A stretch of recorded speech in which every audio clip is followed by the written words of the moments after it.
cv2.putText. So I import cv2, import numpy as np. We will again create an image np dot zeros 600 600 3. Why I'm using three values here? Because I want the image to be a colored image, which means I want the image to be of three channels.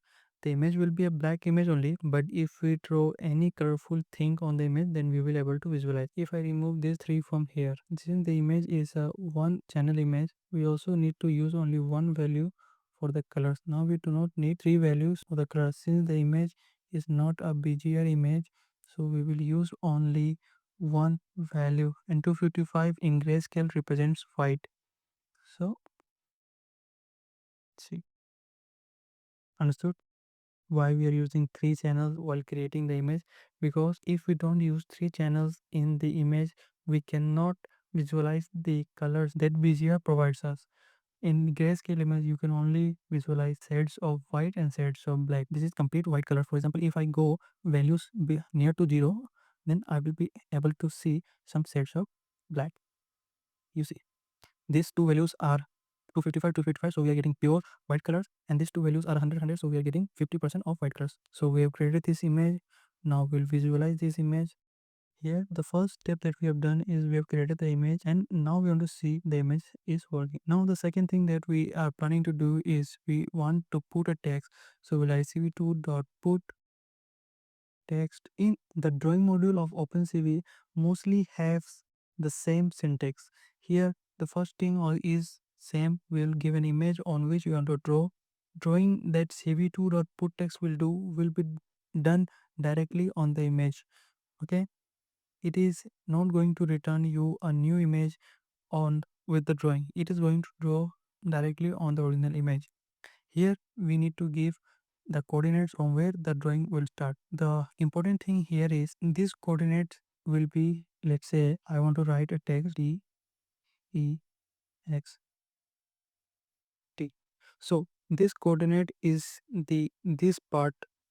Okay, this means bottom left coordinate is the coordinate which it is asking for, and this is known as org, means origin of the text.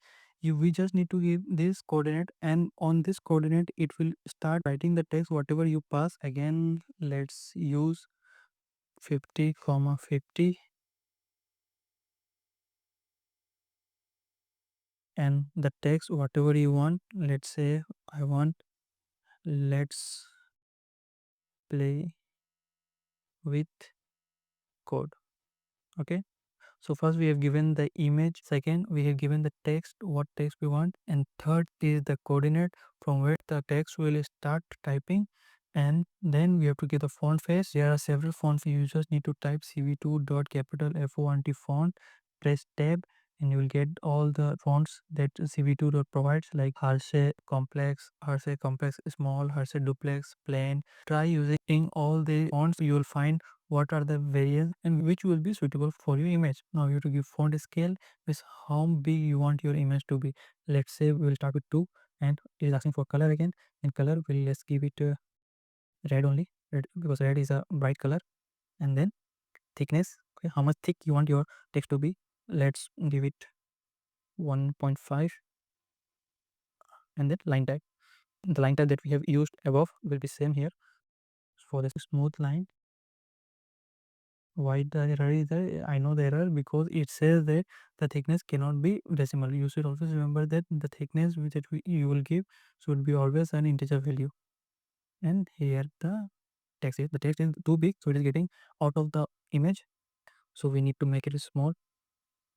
We'll decrease the scale, and here let's play with code.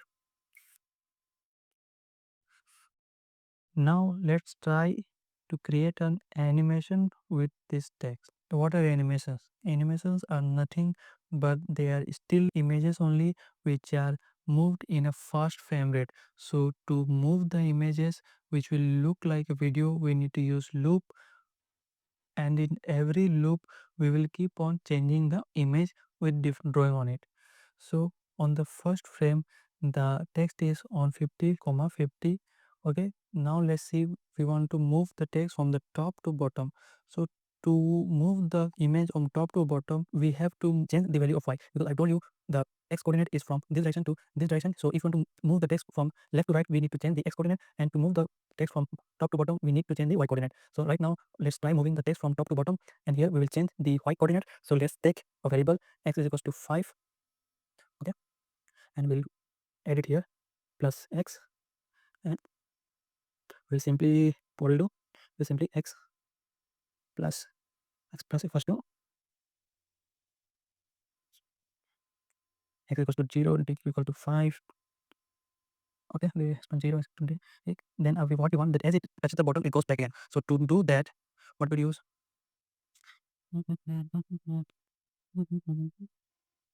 Let's do one more thing. What we'll take it as capital X equals to 50. It is not necessary that you always use what I am typing or what I am using the approach. There can be multiple approach of doing one particular thing. This only depends on what comes in your mind. This is what I am able to think right now, so I'm using this approach. Maybe you have a better approach.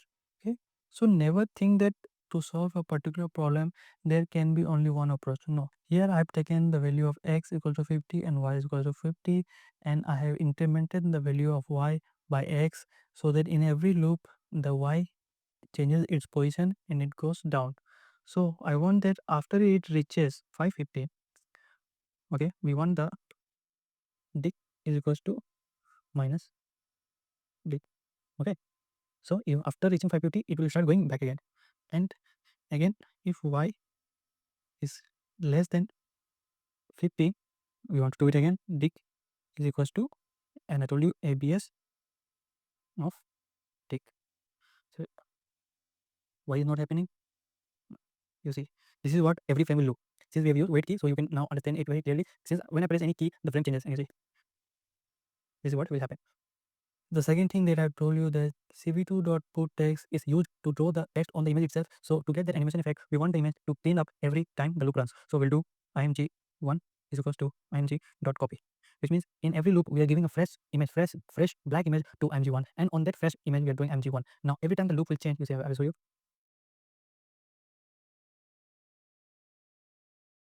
Why it is not happening? Because we have not used img1 in I'm sure we have used img1 here. I will see. Now as I press any button on the keyboard, the frame will change, and every frame will give a new position of let's play, which means it will go towards bottom. So I'll press here and see Q, Q, Q, and it is going down. This is how animation works. Now instead of using our key, we will make it run in every 1 nanosecond. It will change the frame. Okay, if we equal to ORD of Q, and we'll break it.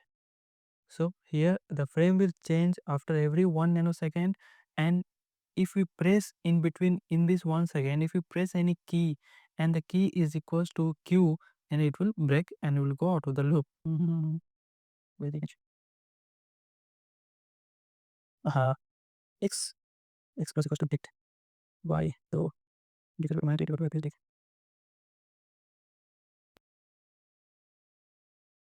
Okay, after bottom is now going upwards. Why is this so?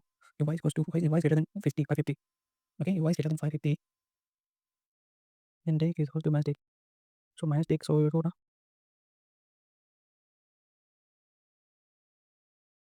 0 equal to minus dict, then minus dict minus 5 equal to minus plus equal to 5. Okay.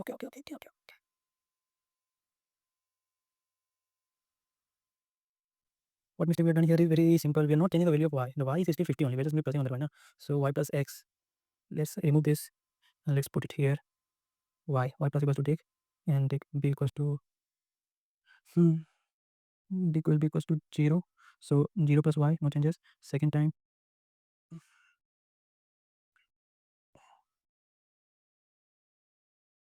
let's keep equal to 5. Okay. So first y is 50. We'll do here. Second y becomes y plus 50. Then it changes the value. Then again. Okay. Now it should work. Here it is. Okay, that time it was not working because we were not updating the y value, and we have put the condition on y. Now we are updating the y value. Now we can see that the in bottom the y should go a little more closer to 550, so we'll make it 590. Now it's looking more accurate, and on top also we can make it till 10. So let's close this one. Yeah, yeah.